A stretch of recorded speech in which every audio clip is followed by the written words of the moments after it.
दोस्तों यूं तो भारत फ्रांस से पहले भी जगुआर और मिराज जैसे फाइटर जेट ले चुका है और भारत और फ्रांस की दोस्ती पहले से ही काफी अच्छी है। लेकिन जब से भारत ने राफेल की डील फ्रांस से की है तब से भारत फ्रांस का एक मेजर डिफेंस पार्टनर बन गया है। साथ ही राफेल जेट की डिमांड भी इंटरनेशनल मार्केट में बढ़ने का एक मेजर कारण भारत है।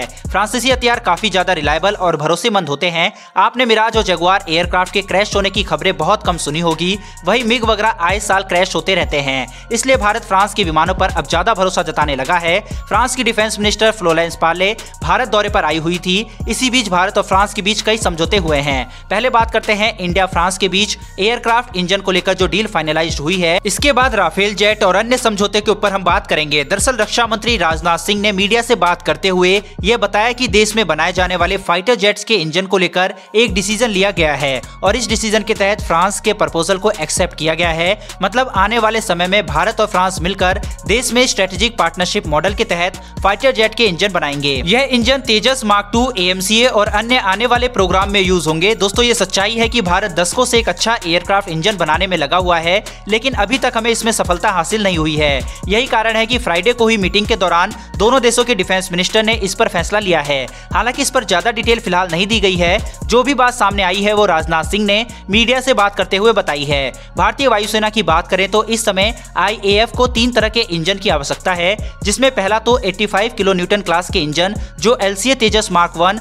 और मार्क 1A में यूज होंगे। लेकिन यह रिक्वायरमेंट अभी जनरल इलेक्ट्रिक के F404 इंजन से पूरी होती रही है। यह 84 किलो न्यूटन थ्रस्ट जनरेट कर पाते हैं, लेकिन भारत को भी चाहिए तेजस मार्क 2 के लिए इंजन, जिसके लिए 100 किलो न्यूटन वाला इंजन की आवश्यकता है। यही इंजन AMCA और TEDBF में भी यूज होंगे। फिलहाल की टाइमलाइन को देखते हुए फ्रांस इसके लिए एक हेल्पफुल पार्टनर हमारे लिए हो सकता है, क्योंकि किसी भी एयरक्राफ्ट की जान उसका इंजन होता है। राफेल फाइटर जेट में यूज होने वाला M88 इंजन के कुछ और वेरिएंट बनाने का प्लान किया गया था, जिसमें M88-3 और M88-4 भारतीय रिक्वायरमेंट को पूरा कर सकते हैं। M88-3 इंजन लगभग 93 किलो न्यूटन का थ्रस्ट जनरेट करने में सक्षम है। इसे LCA मार्क 1 और LCA मार्क 1A में यूज किया जा सकता है। वही M88-4 इंजन तेजस मार्क 2 और AMCA में यूज किया जा सकता है। तो दोस्तों इस तरह से भारत की जो इंजन की समस्या थी वो दूर होती हुई दिखाई दे रही है। इसके अलावा दोस्तों यूरेशियन टाइम्स का आर्टिकल आप स्क्रीन पर देख सकते हैं, जिसमें लिखा हुआ है France proposes to develop Rafale fighter jets in India. दोस्तों भारत में अभी तक 33 राफेल फाइटर जेट्स आ चुके हैं। बाकी के 3 अगले साल के शुरुआत में आ जाएंगे, जिसके बाद 36 राफेल जेट का जो कॉन्ट्रैक्ट था भारत और फ्रांस के बीच वो कंप्लीट हो जाएगा। भारतीय एयरफोर्स राफेल विमानों से काफी संतुष्ट है।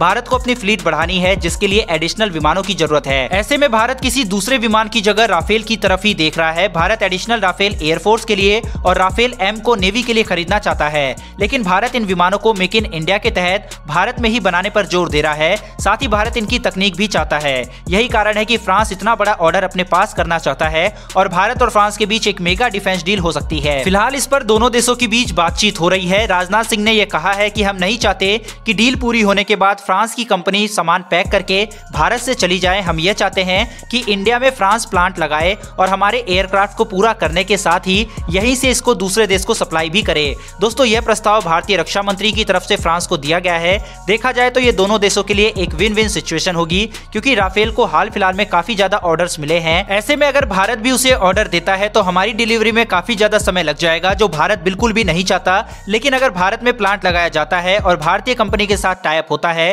तो उसमें हमें समय पर डिलीवरी भी होगी, हमें इसकी तकनीक भी हासिल होगी और भारत में रोजगार भी बढ़ेगा। मेक इन इंडिया प्रोजेक्ट और आत्मनिर्भर भारत को बढ़ावा भी मिलेगा और इसके साथ ही भारत को आने वाले समय में खुद का एडवांस एयरक्राफ्ट बनाने में मदद भी मिलेगी। कुल मिलाकर भारत पूरी तरह से इंडिजनाइजेशन पर जोर दे रहा है। वहीं आगे भी जो भी डील भारत करेगा वो मेक इन इंडिया के तहत भारत में ही मैन्युफैक्चरिंग करने पर डील करेगा। यह एक बड़ा चेंज भारत की सोच में आया है कि भारत सिर्फ हथियार खरीदना नहीं चाहता, बल्कि उन्हें भारत में बनाना भी चाहता है। इसके अलावा बैराकूडा न्यूक्लियर सबमरीन का ऑफर भी फ्रांस की तरफ से पेश किया गया, लेकिन बताया जा रहा है कि भारत इसको भी खरीदने की बजाय इसकी तकनीक हासिल करना चाहता है। इस पर भारत और फ्रांस के बीच बातचीत हो रही है, लेकिन अभी जो बड़ी अपडेट आई है वो इंजन को लेकर आई है। वही न्यूक सबमरीन और राफेल जेट पर क्या समझौता होता है ये आगे देखना होगा। फिलहाल दोस्तों इस वीडियो में इतना ही। इंडिया और फ्रांस की दोस्ती के लिए कमेंट बॉक्स में जय हिंद तो बनता है। फिर मिलेंगे डिफेंस से जुड़ी ऐसी एक नई वीडियो के साथ। धन्यवाद। जय हिंद।